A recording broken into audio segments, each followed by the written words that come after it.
pace for once. What's going on, Richard the Beast?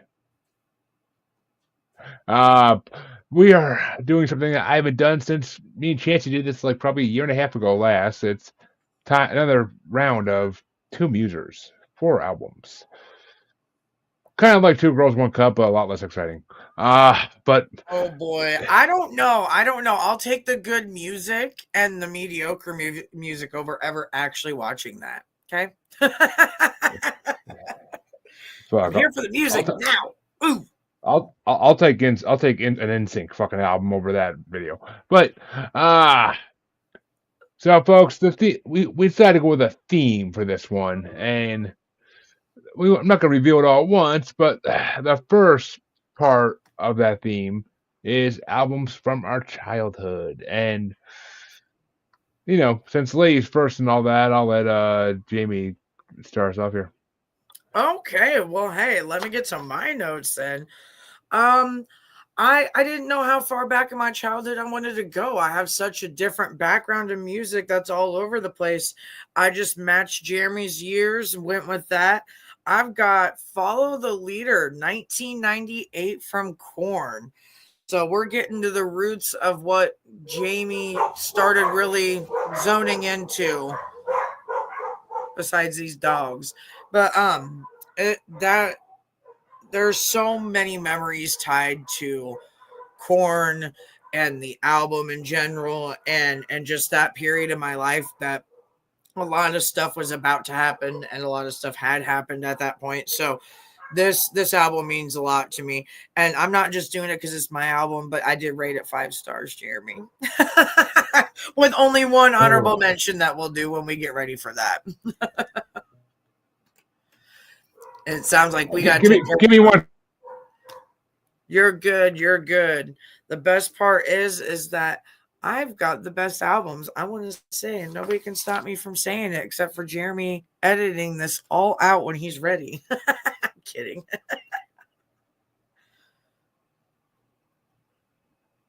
We're going to just take a little brief early intermission, motherfuckers. It's okay. It's all good. Sometimes life happens. And so the God is over there reflecting off to the side, getting life right, getting it all figured out. I'll bring up some Korn for y'all.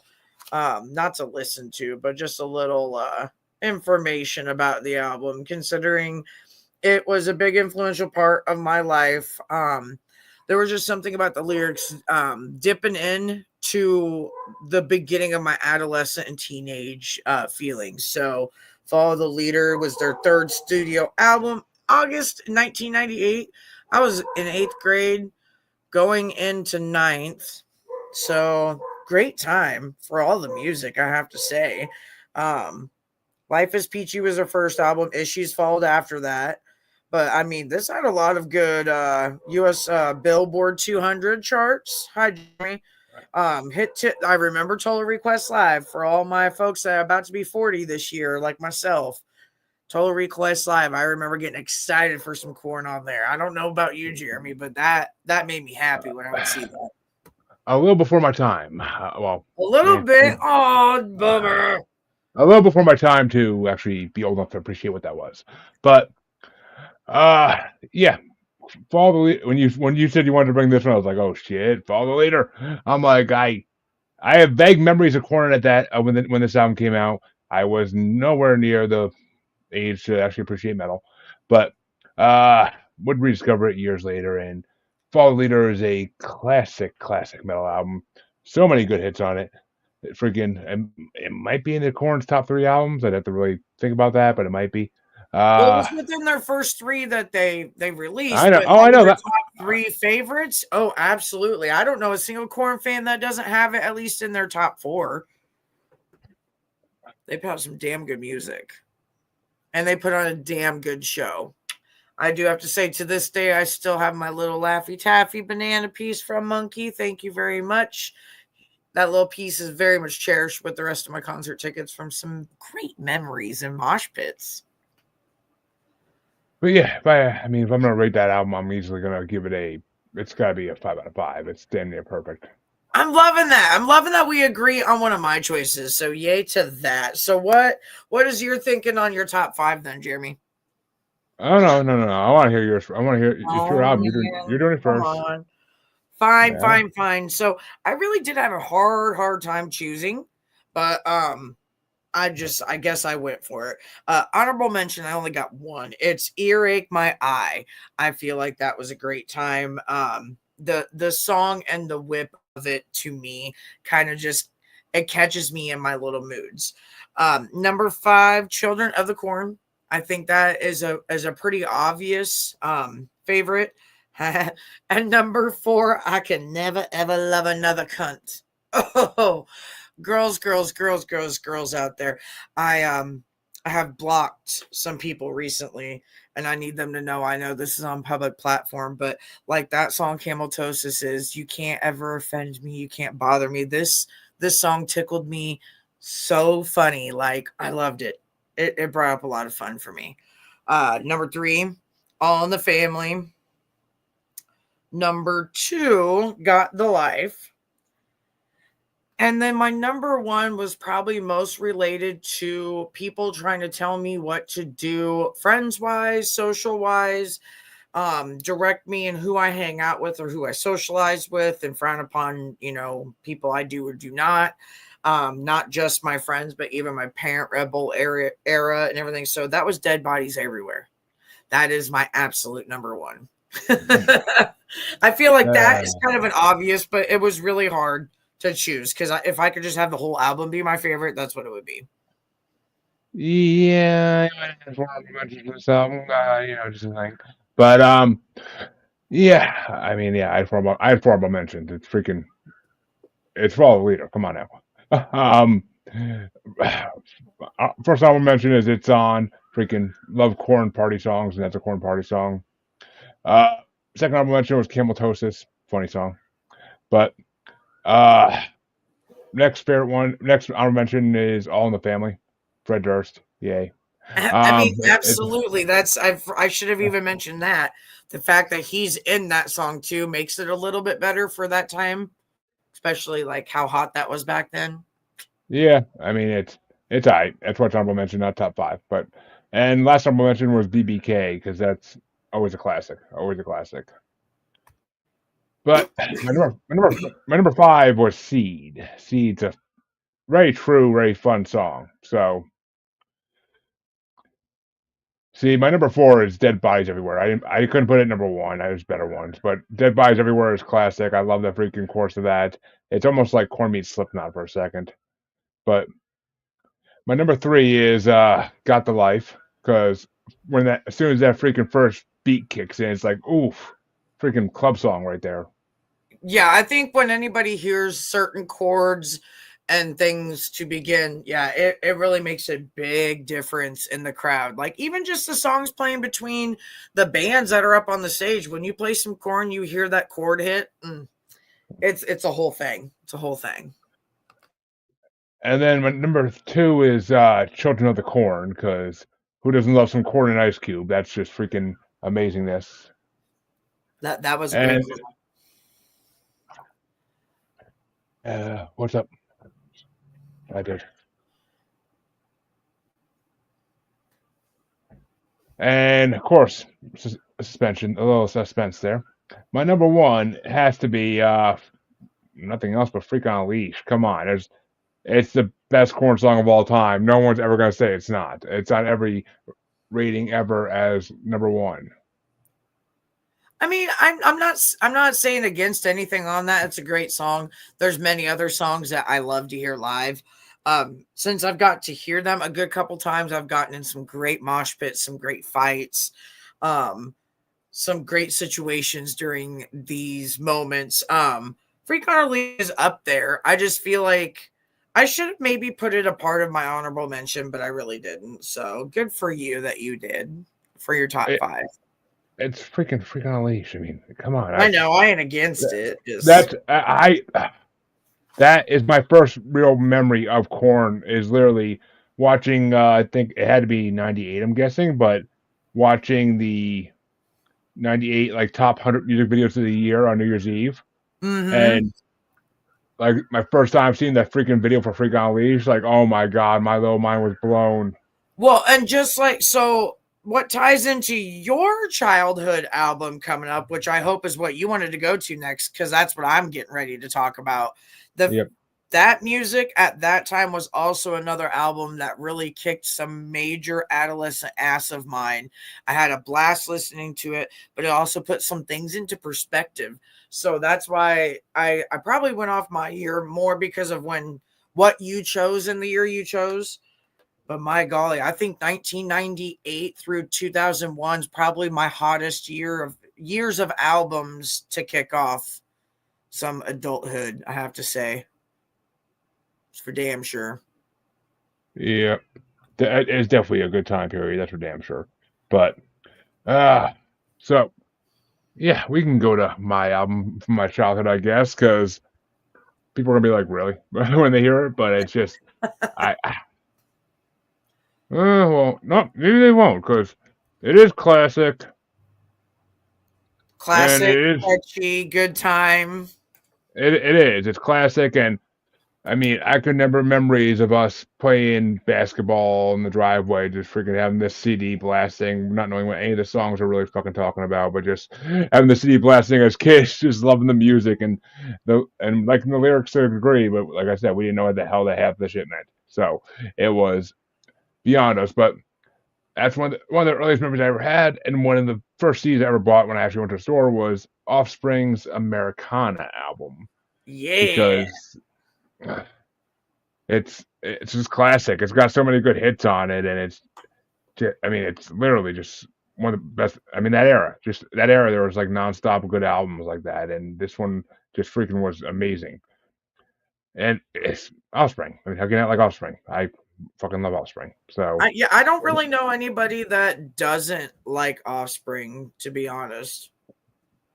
I don't think well, I've ran into anybody that, yeah. except when you're chancing, you bring on their newest album and it suck balls. I mean, I guess I have to listen to that again, but I don't.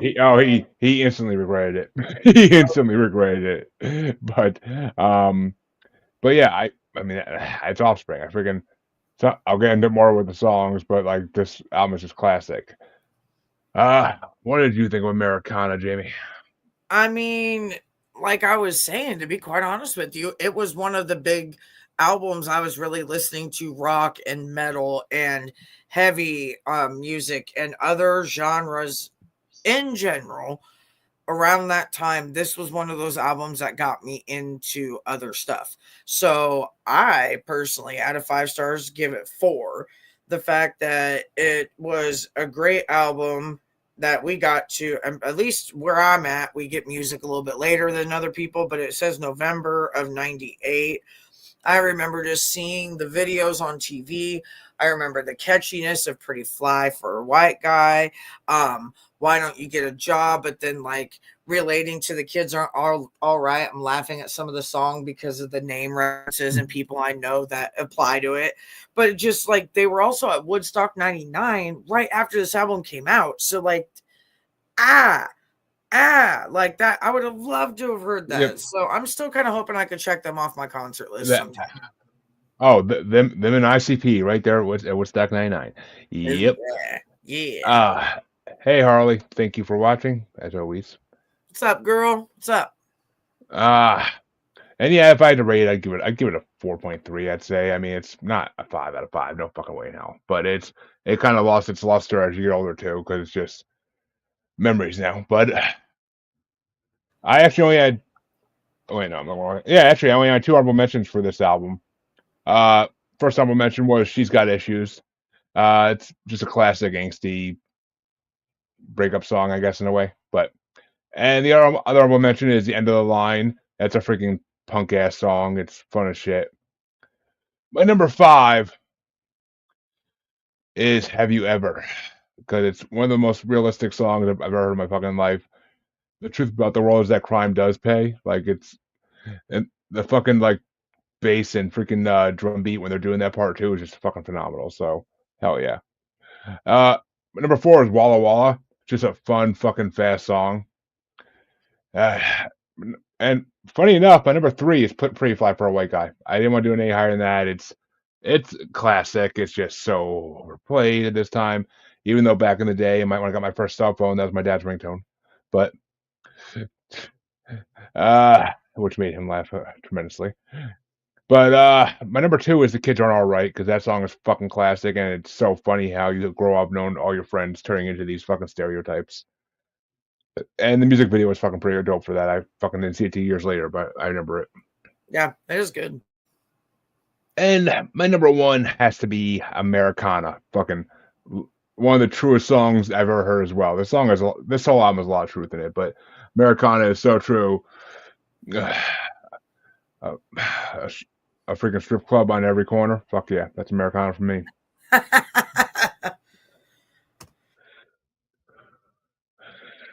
Uh, but what are your top five for that, Jamie? I'm liking how we're similar on a few of them here. Okay, so honorable mention got "Welcome." Who doesn't get that stuck in their head? Welcome to Americana. Like the whole opening, it's an honorable mention for me. Just like yours, I also agree with the end of the line. That song hit me in a different way. That's when I started losing some friends and some people I knew close to me. That song started to bring me to a different part in my life that was real. So honorable mentions there. Number 5 is "She's Got Issues." Oh, because we all know she's got issues, honey. It's okay.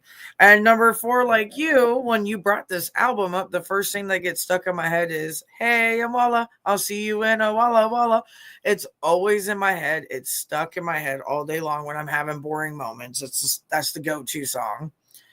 Number 3, I have to say, is "Feelings." The parody cover of a different single, but just how they kind of twisted it into their own thing. I really kind of, I liked it. I dug it. The familiarity of it with the new beat was kind of fun. Number 2, "The Kids Aren't All Right." Cause gosh damn it, the kids aren't all right. Well, my kid hears that. Number 1, I think people might be surprised that "Pretty Fly for a White Guy" is not even an honorable mention for me, because my number 1 off the album is "Staring at the Sun." And Classic. a lot of these songs I remember driving down the road, having gorgeous days outside, nothing but like cornfields, bean fields, just whatever, prairie, other stuff for where I drive around at, and just enjoying this album, like cruising around with my friends when they got their licenses and when I got mine. So remember having this on CD. I remember having it in my car. I think I still have the little jacket thing that went in the CD case. So yeah, it's a good album. Good choice. 4 to 5. I had to bring it out eventually. It's much to Chance's dismay, when the one time I did bring Offspring, it was like a 2014 album. He Right, was all right. pissed off about it. He's like, "You couldn't bring a '90s album?" I'm like, Yeah. "Gosh," I'm like, "Shut up, dude." But now, folks, I told you this is a two-part theme, and the second theme in this, well, I don't know what the fuck Jamie did, but I said albums that we loved in our 20s. I don't know what the fuck Jamie did. I don't know if she went that way or not. This album seems too new. You didn't say in our 20s. You just said a more current or whatever type of album, anytime between then and now. So, Maybe I did. well, that's a wide range, buddy. Wide range. Oh, it's got to be. Yeah, well, it's gotta be. Of course. That's what she said. La, da, da, da. So I went with 2020. You want me to start with mine, or are you going with yours? Oh, you're doing yours first, sweetie. Oh yeah, we want to get mine over with, I bet. Okay, it's a different album. It was I think partially because I'm not just a Corey Taylor fan, and people know this about me. Slipknot, Stone Sour, all that. Not just him. There's other aspects of his side projects and people that are a part of those side projects that I really enjoyed. And I really enjoyed the fact that back in COVID, we had these no squares. Literally taped out squares on the ground to tell us where we could and could not stand, to be able to go to Corey motherfucking Taylor, his lovely concert back in 2020, which thought I'd let him know that I've been Jamie motherfucking Fuller for a very long time. So I think it's really cute. He's trying to catch up to me, but I'm okay with that. I enjoy this album because there was just catchy songs on it, funny lyrics here and there, and because Jason Christopher, at one point, he was touring with them and playing bass for him, and he's a good guy. So if you hear me, Jason, what's up, bud? But other than that, I chose it for just lots of fun reasons. Overall, it's because it's an easy 5 out of 5 for me because it's just catchy and it's something I can put into my shuffle while I'm jamming on a long car ride because I love going floating, love going down south. So I tend to just hit the music and go. I know it's probably Um, not your favorite. I I saw this album and I was like, Corey Taylor, but not Slipknot. Right. Let's go down this Gene Simmons doing Love Ballads road. Kind Um, of, yeah. It makes you feel funny at first. It's not too terrible. well, that's what she said. But Woo! Woo! uh, yeah, no, I mean I'm not gonna lie. There was a lot of the elements. There's a lot of elements in this album I liked. I mean, Yeah. there's some songs that are fucking incredible, and then I mean there's the beginning and end of the album that are fucking incredible, and then the middle is just kind of like a wasteland that's barren and dry, and you might die. So I don't know. Other It's than I got mean, like a roller coaster effect when you listen to it from beginning to end. I'll agree with you if on that. if I had I mean, it's almost like listening to Tool for me, and that's kind of like, eh. But so I mean, yeah, I'm gonna rate this album. I give it a 3 out of 5, maybe 3 out of 5. I mean, for their songs that rock, they earn the three. The other songs can all burn in hell where they belong. Okay, that's fine. You can give it 3 out of 5, but leave fucking Tool out of your mouth, sir. We're gonna pretend you didn't say that for Audio Land. Let's just hope that he edits that out because he wants to be my friend here after this episode, sir. I get it, it's I not your taste in music, but digging. Oh, at my heart right now. Oh, oh, oh. Tool, Bush, I can keep going. Uh, Bastard. Bastard. so what were your top five for Okay. CMFT? Okay. I will, like I said, I fully agree. Starts off good, kind of gets become mid, goes up and down a little bit towards the end of the album. But my number 5 is everybody dies on my birthday. I actually have had a lot of stuff happen around my birthday. And my life never ceases to amaze me every fucking year in the month of May. It goes to shit at some point before my birthday. So everybody dies on my birthday kind of made me giggle. Number 4 is Home. I have to say, I could tell it was one of those songs that he wrote for the owner of his heart, which would be Alicia, his woman now.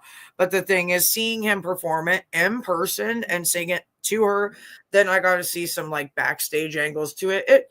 It was a cute, more touching song, and I appreciated the vocals with the piano. Number 3 probably could have been a number 1 for me, but I decided not necessarily because I do really love the other 2 songs. But The Face of a Murder Scene and The Body of an Enemy. Fucking Samantha's Gone. I giggled so I love that lyric so bad. It's a great time. Number 2 is CMFT. That is very catchy. It's got Tech Nine in it. It's got Kid Bookie. Tyrone Hill and Aaron Yates were a part of the producing and lyrics on that album, but Tech Nine was a big part of the ending lyrics for me that gives that song the number 2 for my ranking on that. I guess if you wouldn't have had that dynamic in it, it would have probably been a number 4 or something. But my number 1 is a catchy little blah, blah kind of song, and it's Black Eyes Blue. I've always really liked that song. I just enjoy it. It's always gotten me at good times when I'm on a road trip. So that's my top 5. I had two honorable mentions for it. I mean, it had some decent songs. Honorable mentions are Silverfish and Halfway Down. They were both decent, good songs. Not amazing, but decent. Number 5 was the Maria Fire. Number 4 was Everybody Dies My Birthday because that was a fun fucking song. I like that song. But number 3 was Culture Head because that was another fun song. My number 2 was CMFT Must Be Stopped because that was a fucking amazing song. I'm not even that big a Tech Nine fan, but I mean, it was a Tech Nine's always fun in songs like that. So, and I whoever feel the like other guy that was. That was a good collab. It was kind of something fresh for him to try to produce and pop this album off. And my number one was Highway 666. The opening song was amazing, and then the album just died. But the opening song was amazing. Yeah, it is a good song. I will totally freaking agree with that. I mean, I've always known that Corey Taylor does side shit like Stone Sour and all that shit. I always have known that, but it's just Right. And there are some uh, Stone Sour albums I was looking at. I was debating on that. I was looking in my 20s and stuff like that at one point. But I was like, nah, I'm going to just. It was an album that happened to come up at the right time. So I just decided on it. It just was happenstance perfect, I guess. So I'll get to the others at some point. yeah. I mean, it wasn't one of those albums that had me like excited. I got done with it. I was like, thank God. But I put it in the middle for a reason because I didn't want to end up and then end all the albums on it because yeah, that would have pissed me off. But yeah. Oh, see, I was going with something that I liked in my 20s. That was the thing I was going for, which whatever, it works either way. And my 20s yeah, were a dark fucking period. So I liked a little more extreme music that I discovered around 2012, 11, 13, somewhere around in there. And this artist is one of the first kind of an entry wormhole into that world of music. And so I decided to bring a continuation of something I did with Chansey, and I decided to bring Doctrines of the Dam Part 2, The Collabs by Sectanic. And those who have listened to the show for a long time, you've heard us talk about Sectanic a couple times. Uh, Chansey was actually very fond of the original version of this album with no collabs on it. So, uh, and there's been mixed reviews about him and Razakel's combo CD that I brought on. But yeah, overall, it's gotten some pretty good love in here. So I had to bring the next Satanic album. And it's even better because it's got a lot of shitload of guest stars, which make it fucking incredible. It's basically a who's who of horrorcore in that period. But yeah, this album is just phenomenal. Like, and when you're full of hate, this album is almost like a cult following type of thing. Like, you just freaking live by the words in it. Like, it's just fucking, it's crazy how much these words can influence you when you're in a certain mindset. So yeah, I mean, I had to go back to the dark periods, folks, the dark ages, and pull this album out of the wrecked ruins of that time. And I was not disappointed when I listened to it again. I was like, oof, I'm like, why'd I stop listening to him so much? I don't know why I did. He's still got skill. But I'm dying to hear, Jamie. What did you think of Satanic? Sectanic, I honestly, I mean, it's been a little bit since I've listened to it, but I do remember when I wanted to listen to the songs more than once, which took me a while since it's 19 songs long. But I went for it, and I ended up having an issue within my top 5 that I'll explain when I talk about that, but I gave Ooh. it like a 3.5. I debated on giving it a 4 out of 5 stars. I'm not against the fact that it's a bunch of great songs of collabs that I'm like, okay, surprisingly okay, and continued to be like surprised or more into it than I was expecting. I've never disliked Satanic, but I guess I enjoyed what they put on this album for all the collabs. So 3.5 out of 5 for sure, if not 3/4. Yeah, this album's a solid 4.8 out of 5 for me. It's got a couple low notes, but I mean, it's mostly fire. Yeah. His next album, which I'll get into in a bit, is fucking phenomenal. But we'll get to that eventually someday down the road. Uh so yeah, I had 5 honorable mentions for this album because how could I not? Like you said, it's 19 tracks of awesomeness. So my first honorable mention is Satanic because insane poetry's verses are fucking incredible. My next honorable mention is Watch Your Saviors Die. Fun fucking song. Yeah, I forget who does. I forget who's on that one. Uh, Next honorable mention is "This Is My Story, This Is My Life." He does a good like his life story song is fucking amazing. Like he has so much emotion in that shit. Like you could feel that shit coming through him when he's doing it. So that's a great song. He does a few like that that are fucking very similar. Next honorable mention was Ceremony in Flames because that's that cult shit I'm talking about. Like he almost sounds straight up Charlie Manson or freaking what the fuck's the Kool-Aid guy? Oh, Jim Jones. He's totally like sounding like Jim Jones in that shit. So, but my last honorable mention is God Hates Me, I Hate Him Too. I thought the lyrics in that song are phenomenal. He's an absentee landlord. Fucking like I love at the end when he's like fucking preaching that shit. It's like I fucking hate. I, all my fans know my hatred of organized religion. It was a lot worse back then. A lot worse. So this shit like rang dear to me. Yeah, But it felt like it had a familiar to it, and yeah, it kind of makes me giggle right now. Okay, go ahead. Go ahead. but my number 5 is the bonus track actually. 12/22/2010, which is the release date of his next album because he releases like a bonus thing in between, and it's basically a mix of all the songs off the next album, and they are, like I said, the next album is pure fire he ever did, and just hearing that mix of songs gets you so excited for it. My number 4 is Unholy Execution.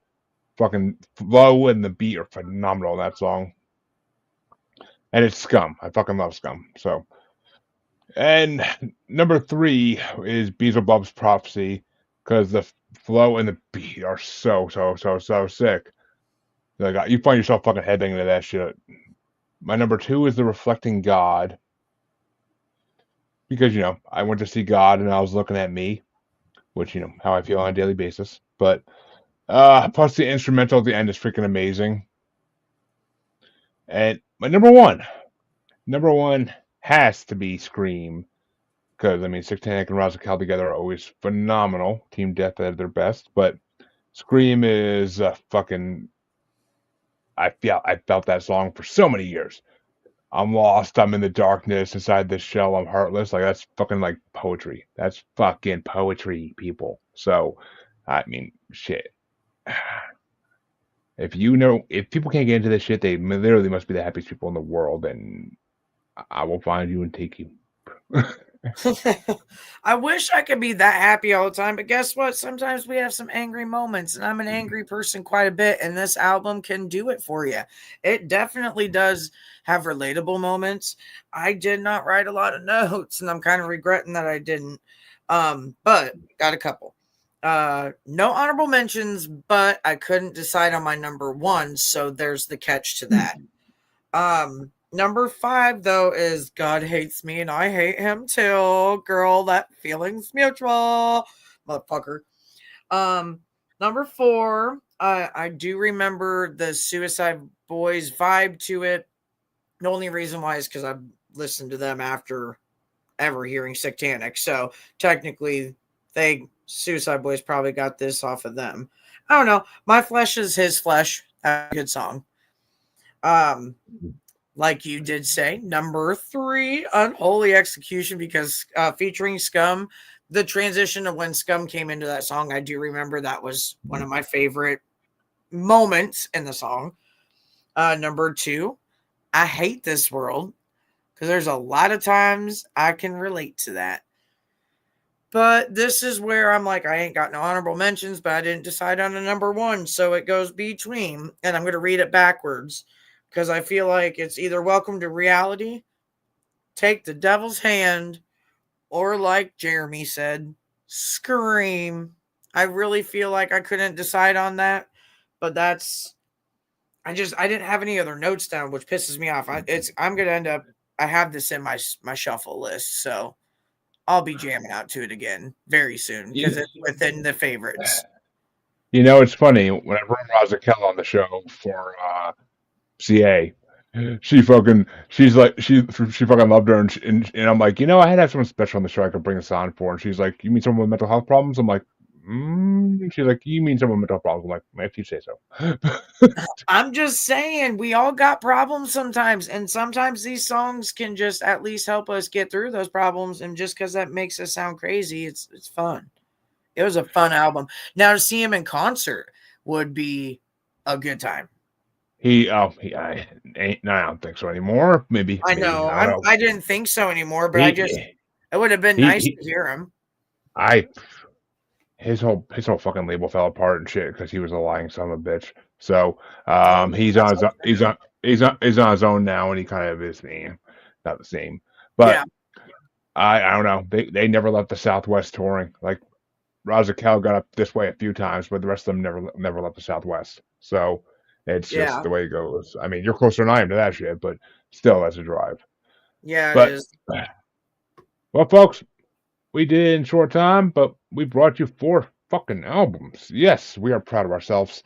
Pats in the back for everybody tonight. And we'll be back next week with a guest, hopefully. We'll see. Working on that. But Jamie, where can they find you? Well, if you fuck around and find out, I always show up. But I am on the Book of Faces. That's pretty much where I do most of my socializing anymore. Instagram maybe. Other than that, you might find me popping up on that X, the old Twitter, the old Tiki Talkie. I'm just not on those very often. Like I said, the Book of Faces. You can't see me in the bullshit, but find me maybe. And that's right, folks. And you can find both your musers on Facebook as Squatchy Largefoot, a Sasquatch trained by aliens to use Facebook for some reason. Don't know why. But he likes to, support us. You also can find us on XXBaby in the Gram as that Juggler Bastard. You can find us on TikTok as that Juggler Bastard Podcast. And of course, the best place as always is YouTube, Maniacal Music Musings. Find every episode we have ever done. If you want to see Chancey and I's pretty face for 100 plus episodes, that's where you go. But, and all Jimmy's are on there too, of course. But come back next week and see what's up. Until then, have a good week, everybody. And come back Saturday to watch Led Zeppelin Part 1 bracket at 5 p.m. East. Oof, that's right, a 6-part Led Zeppelin bracket. Shoot me now. But we will get through it. Y'all chose it. Y'all chose it. Uh, it was Phil's choice, not mine. But I will. It's a. I don't put together ones I don't plan on exploring eventually. So we go down that hole. We'll stay down that hole for a good 3 months. But we'll come out the other side and do something else. But until then, come check out the Led Zeppelin bracket. It's interesting. A lot of songs I never heard before. So come check it out. Have a good one, everybody. Peace.